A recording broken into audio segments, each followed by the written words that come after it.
नमस्कार प्यारे दोस्तों, कैसे हैं आप सभी। मैं आपका स्वागत करता हूं आपके अपने चैनल वी स्टडी बात पर। तो दोस्तों कैसे हैं आप सभी, आशा करता हूं कि ठीक होंगे और जो है बड़ी लगन के साथ अपनी तैयारी को कंटिन्यू रख रहे होंगे। दोस्तों आप सभी जानते हैं कि जो है 2023 में जो है नौकरियों की बरसात होने वाली है, और अगर आपने अभी जो है तैयारी शुरू नहीं की है तो दोस्तों आप सिलेक्शन से कहीं ना कहीं पीछे हटते जा रहे हैं। हाँ जी दोस्तों, अगर आपको 2023 में सिलेक्शन पक्का चाहिए तो दोस्तों आप अभी से ही तैयारी शुरू कर दीजिए। और आपकी इस तैयारी को देखते हुए, आपकी इस तैयारी को आगे बढ़ाने के लिए दोस्तों आज हम आपके लिए लेकर आए हैं पॉलिटी के वेरी इंपॉर्टेंट क्वेश्चन आंसर। दोस्तों ये क्वेश्चन जो है एग्जाम में, मतलब विभिन्न एग्जामों में बार बार पूछे गए हैं, ठीक है दोस्तों। और इन क्वेश्चन की जो है आगे भी पूछे जाने की पूरी संभावना है। चलो दोस्तों, वीडियो को शुरू करने से पहले दोस्तों अगर आपने जो है मेरे चैनल को सब्सक्राइब नहीं किया है, आप मेरे चैनल पर नए हैं, तो दोस्तों प्लीज़ मेरे चैनल को सब्सक्राइब कर लीजिए, ताकि जो है आपको समय समय पर इस तरह की वेरी इंपॉर्टेंट वीडियो जो है आपको मिलती रहे। ठीक है दोस्तों, तो चलिए दोस्तों वीडियो को शुरू करते हैं। तो यहाँ पर जो हमारा पहला क्वेश्चन है, महारानी विक्टोरिया को कब भारत की सामग्री घोषित किया गया था। तो दोस्तों यहाँ पर इसका सही आंसर होगा ऑप्शन नंबर सी 1858। यानी 1858 को जो है भारत की महारानी विक्टोरिया को है भारत की सामग्री घोषित कर दिया था। हाँ जी दोस्तों, 1858 में जो है तो 1858 में है जो भारत का जो पूरा शासन है 1857 की क्रांति के बाद जो है पूरा ब्रिटेन को सौंप दिया गया था। यानी ब्रिटेन ने उस पर कब्जा कर लिया था। हाँ जी दोस्तों, और जो है 1858 को ही भारत में मुगल सम्राट का पद समाप्त कर दिया गया था। ठीक है दोस्तों आप सभी ने जो ये क्वेश्चन हैं, अगर आप तैयारी लंबे समय से कर रहे हैं तो आप सभी ने ये क्वेश्चन हैं जो कहीं ना कहीं बार बार पढ़ रखे हैं, लेकिन क्या होता है कि आप एग्जाम के समय भूल जाते हो। तो दोस्तों आज हम इन क्वेश्चन को है ना रिवीजन और प्रैक्टिस सेट के तौर पर पढ़ेंगे। ठीक है दोस्तों, जिससे हमारा रिवीजन भी हो जाएगा, एक प्रैक्टिस सेट भी हो जाएगा, और थोड़ा जो है आपको पढ़ने में इंटरेस्ट भी आ जाएगा। ठीक है दोस्तों, तो आप यहाँ पर दोस्तों मैं आपके लिए टोटल है 30 क्वेश्चन लेकर आया हूँ, और आपको लास्ट में जो है ये वीडियो पूरी देखनी है, और लास्ट में आपको जो है कमेंट करके बताना है कि 30 में से आपके कितने क्वेश्चन सही मिले। ठीक है दोस्तों, तो चलिए दोस्तों वीडियो को एक बार फिर से शुरू करते हैं। ठीक है दोस्तों, यहाँ पर क्वेश्चन नंबर 2 है, भारत की आज़ादी के समय इंग्लैंड में कौन सी सरकार थी। तो दोस्तों यहाँ पर ऑप्शन नंबर ए सही रहेगा। जो भारत की आज़ादी के समय इंग्लैंड में है लेबर पार्टी की सरकार थी, और जो भारत की आज़ादी के समय जो है ब्रिटेन के प्रधानमंत्री थे वो थे क्लीमेंट एटली। क्लीमेंट एटली जो है लेबर पार्टी से ब्रिटेन के प्रधानमंत्री थे। कब? 1947 में, भारत की आज़ादी के समय। ठीक है दोस्तों, बढ़ते हैं हमारे अगले क्वेश्चन की। अगला क्वेश्चन है, मार्ले मिंटो सुधार का उद्देश्य क्या था। मार्ले मिंटो सुधार का उद्देश्य क्या था। आप सभी जानते हैं कि 1909 में जो है मार्ले मिंटो सुधार अधिनियम लाया गया था दोस्तों। तो इसका मुख्य उद्देश्य क्या था। तो यहाँ पर ऑप्शन ए सही रहेगा, पृथक निर्वाचन प्रणाली। इस अधिनियम के अनुसार दोस्तों जो है मुस्लिम समुदाय के लोग हैं, केवल मुस्लिम जो है प्रतिनिधि है जो इलेक्शन में खड़ा हुआ है उसको ही वोट डाल सकते थे, और जो है उसको ही अपना प्रतिनिधि चुन सकते थे। ठीक है दोस्तों, आगे चलते हैं क्वेश्चन नंबर 4 की ओर। संविधान सभा ने संविधान को कब अपनाया था। तो दोस्तों संविधान सभा ने जो है संविधान को है ऑप्शन नंबर सी यहाँ पर सही रहेगा, 26 नवंबर 1949 को अपनाया था। और दोस्तों संविधान को लागू कब किया गया था। तो संविधान को जो है 26 जनवरी 1950 को लागू कर दिया गया था। यानी 26 जनवरी 1950 को जो है भारत एक गणतंत्र राज्य के रूप में बनकर उभरा था। अगले क्वेश्चन की ओर। 5वां क्वेश्चन है, भारत के संविधान की प्रस्तावना में पहला संशोधन कब किया गया था। तो यहाँ पर इसका सही ऑप्शन रहेगा ऑप्शन नंबर सी 1967 में जो है भारत की प्रस्तावना में सबसे पहले जो है संशोधन किया गया था। क्वेश्चन नंबर 6, भारत के संविधान में कुल कितनी अनुसूचियां हैं। तो यहाँ पर इसके लिए ऑप्शन नंबर डी सही रहेगा। भारत के संविधान में है टोटल 8 अनुसूचियां। दोस्तों मूल संविधान में कुल कितनी अनुसूचियां थी। तो मूल संविधान में यहाँ पर जो है 8 अनुसूचियां थी। चलते हैं अगले क्वेश्चन की ओर। भारतीय संविधान का अभिभावक कौन है। तो यहाँ पर इसके लिए ऑप्शन नंबर ए सही रहेगा। भारतीय संविधान का अभिभावक है सुप्रीम कोर्ट। संघ राज्य की प्रमुख विशेषता क्या है?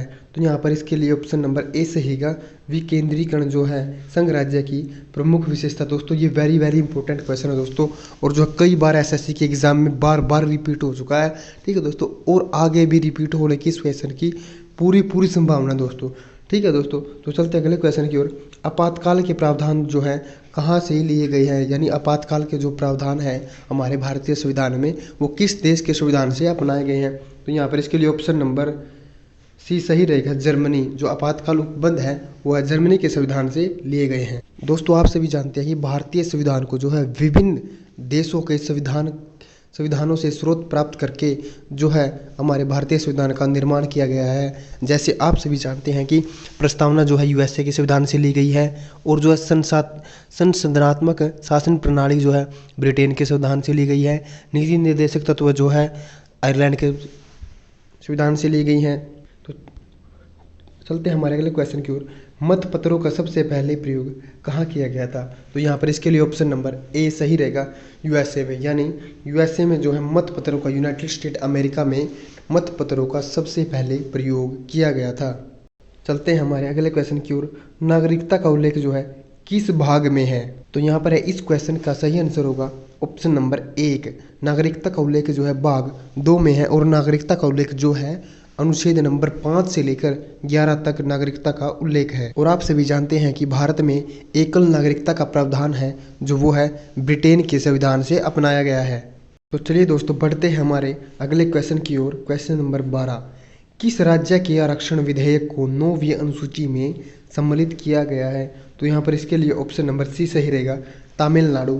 तमिलनाडु के जो है तमिलनाडु राज्य की आरक्षण विधेयक को 9वीं अनुसूची में सम्मिलित किया गया है। दोस्तों आप सभी जानते हैं कि 9वीं अनुसूची जो है 1951 में जो है हमारे भारतीय संविधान में शामिल किया गया था। और दोस्तों ये 9वीं अनुसूची जो है इसके अंतर्गत राज्य द्वारा संपत्ति के अधिग्रहण की विधियों का उल्लेख किया गया है। यानी जो है राज्य है ज़रूरत पड़ने पर किसी भी संपत्ति को जो है सरकार अपने यूज में ले सकती है, उसका अधिग्रहण कर सकती है, और जो हम इसे हैं न्यायालय में, उच्च न्यायालय में, किसी भी कोर्ट में जो है हम इसको चैलेंज नहीं कर सकते। वर्तमान में जो है इस कानून में जो है 284 अधिनियम हैं।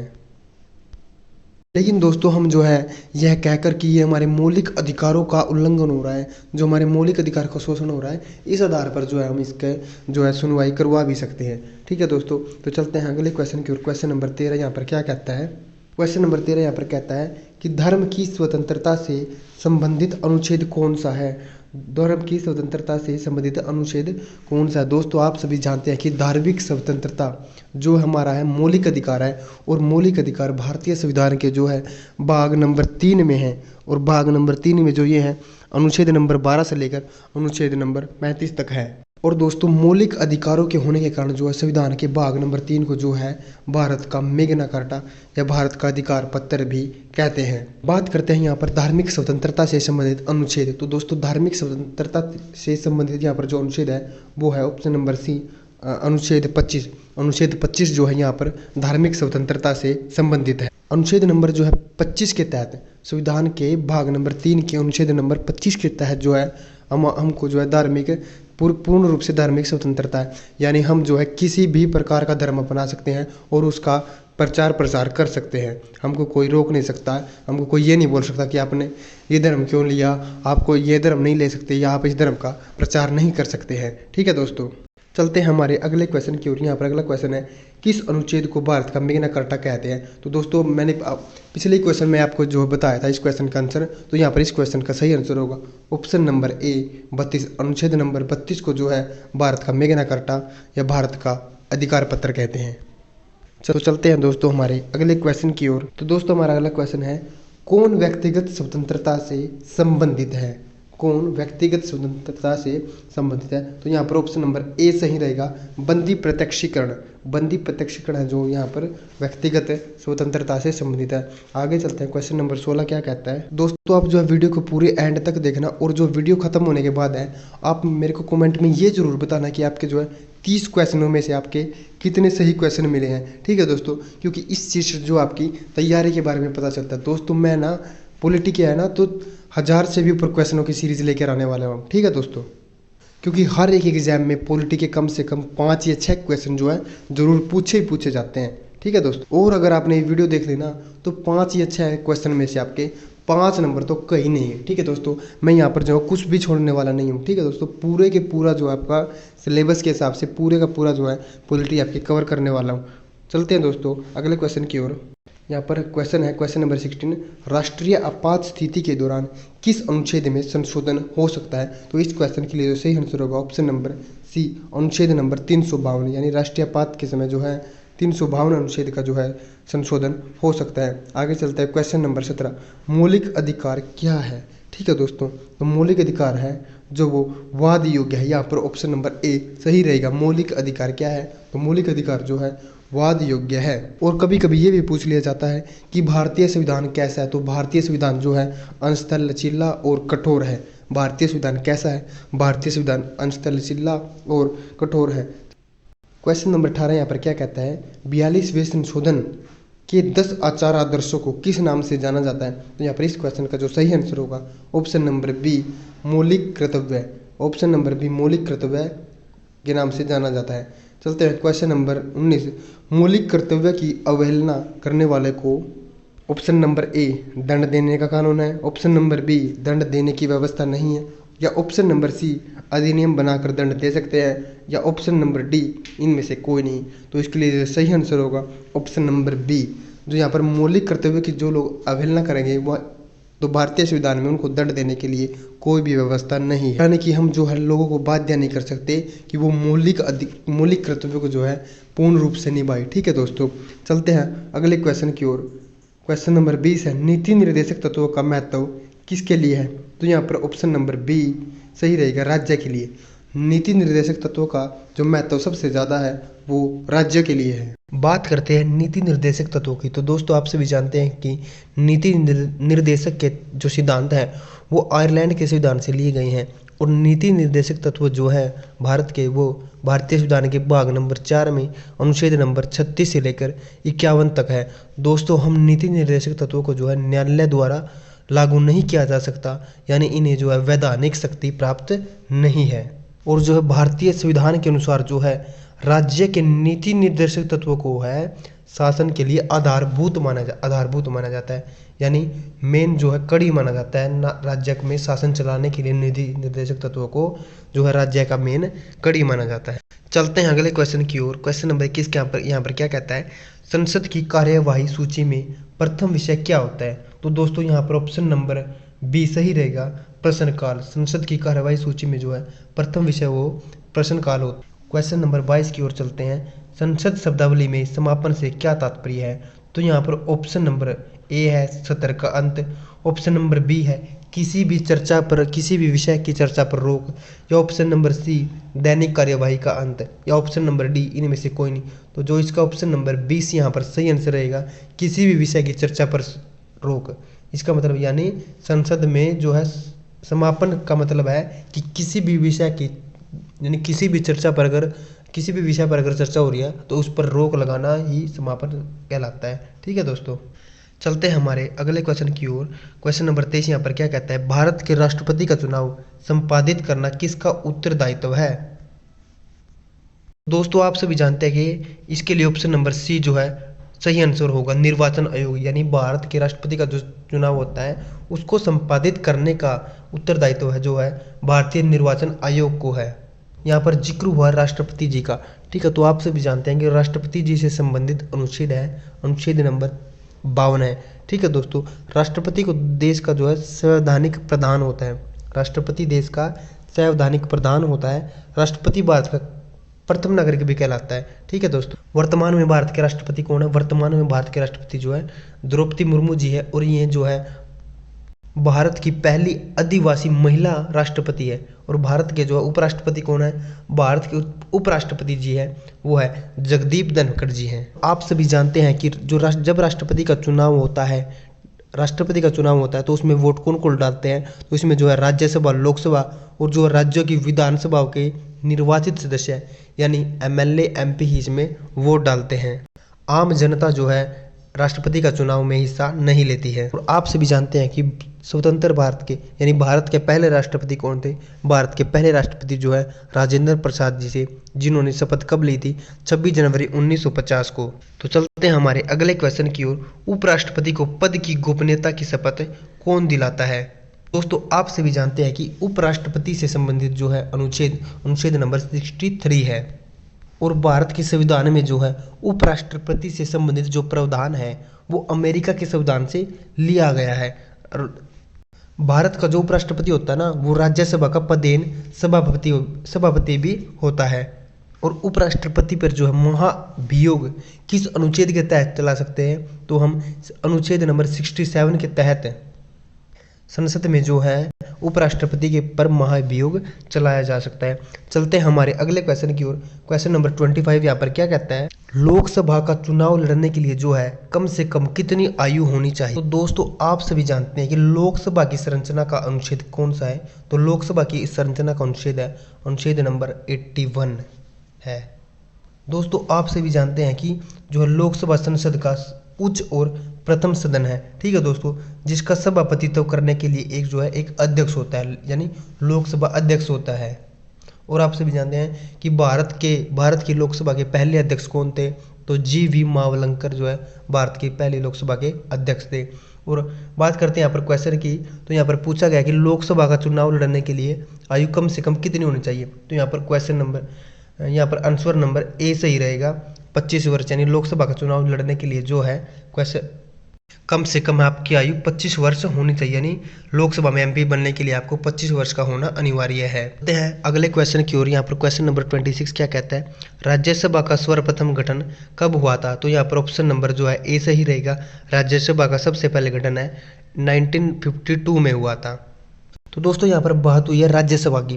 राज्यसभा से संबंधित अनुच्छेद कौन सा है? तो राज्यसभा की संरचना से संबंधित अनुच्छेद है अनुच्छेद 80 है। राज्यसभा की सदस्यता के लिए यानी राज्यसभा में MP बनने के लिए कम से कम आयु जो है 30 वर्ष तो होनी ही चाहिए। आप सभी जानते हैं कि राज्यसभा जो है एक स्थायी सदन है और इसे कभी भी भंग नहीं किया जा सकता, ठीक है दोस्तों। इसके जो सदस्य होते हैं ना, उनका कार्यकाल 6 वर्ष का होता है, और हर 2 वर्ष के बाद जो है इसके जो 1/3 सदस्य है ना, वो सेवानिवृत्त हो जाते हैं, यानी रिटायर हो जाते हैं, और उनकी जगह जो है नए सदस्य जो है राज्यसभा में शामिल हो जाते हैं, और ये प्रक्रम जो है इस तरह से चलता रहता है। चलते हैं हमारे अगले क्वेश्चन की ओर। स्वतंत्र भारत के प्रथम कानून मंत्री कौन थे? तो स्वतंत्र भारत के जो है पहले कानून मंत्री जो थे, option number A Bhimrao Ambedkar ji स्वतंत्र भारत के जो है पहले कानून मंत्री थे। यहाँ पर ऑप्शन नंबर बी है सरदार वल्लभ भाई पटेल। तो सरदार वल्लभ भाई पटेल जी जो है स्वतंत्र भारत के पहले गृह मंत्री थे। पहले गृह मंत्री, सूचना व प्रसारण और राज्यों के मामलों के मंत्री जो है सरदार वल्लभ भाई पटेल जी थे। आगे चलते हैं। स्वतंत्र भारत के पहले वित्त मंत्री कौन थे? तो वो थे R.K. शनमुगम शेट्टी। भारत के पहले रक्षा मंत्री कौन थे? सरदार बलदेव सिंह। स्वतंत्र भारत के पहले स्वास्थ्य मंत्री कौन थे? राजकुमारी अमृत कौर। भारत के पहले रेलवे मंत्री कौन थे? तो थे डॉक्टर जॉन मथाई। स्वतंत्र भारत के पहले जो है शिक्षा मंत्री कौन थे? वो थे मौलाना अबुल कलाम आज़ाद। भारत के स्वतंत्र भारत के पहले खाद्य एवं कृषि मंत्री कौन थे? तो डॉक्टर राजेंद्र प्रसाद। और स्वतंत्र भारत के पहले प्रधानमंत्री कौन थे? वो थे जवाहरलाल नेहरू। चलते हैं हमारे अगले क्वेश्चन की ओर। प्रथम गैर कांग्रेसी PM कौन थे? यानी भारत के पहले गैर कांग्रेसी प्रधानमंत्री कौन थे? तो यहाँ पर ऑप्शन नंबर जो है सी सही रहेगा। मोरारजी देसाई जो है भारत के पहले गैर कांग्रेसी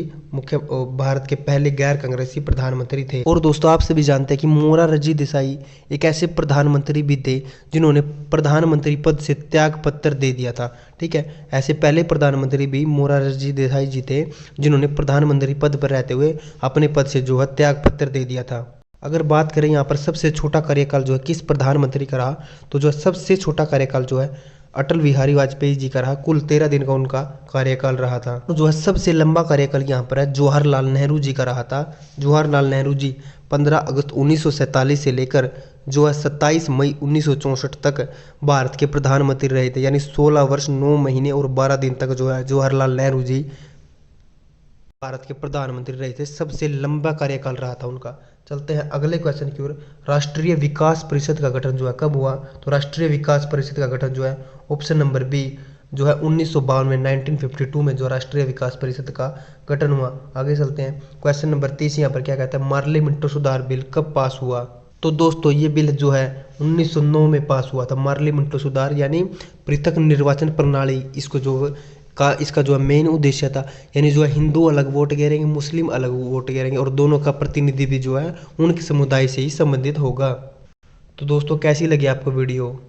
आशा करता हूँ कि वीडियो आपको पसंद आई होगी और आने वाले एग्जाम में आपके लिए जो है यह काफ़ी यूजफुल साबित होगी। ठीक है दोस्तों अगर आपको मेरी वीडियो पसंद आई हो तो प्लीज़ वीडियो को लाइक कर दीजिएगा। और अगर आप जो है इस वीडियो की पूरी PDF जो है बिल्कुल फ्री में पाना चाहते हैं तो डिस्क्रिप्शन में दिए गए जो है टेलीग्राम चैनल को ज्वाइन करके आप जो है इस PDF को जो है पा सकते हैं, डाउनलोड कर सकते हैं। दोस्तों ये था पार्ट 1 था। पार्ट 2 दोस्तों मैं जल्दी ही लेकर आऊँगा। ठीक है दोस्तों, धन्यवाद दोस्तों, अपनी तैयारी ऐसे ही करते रहिए। धन्यवाद दोस्तों।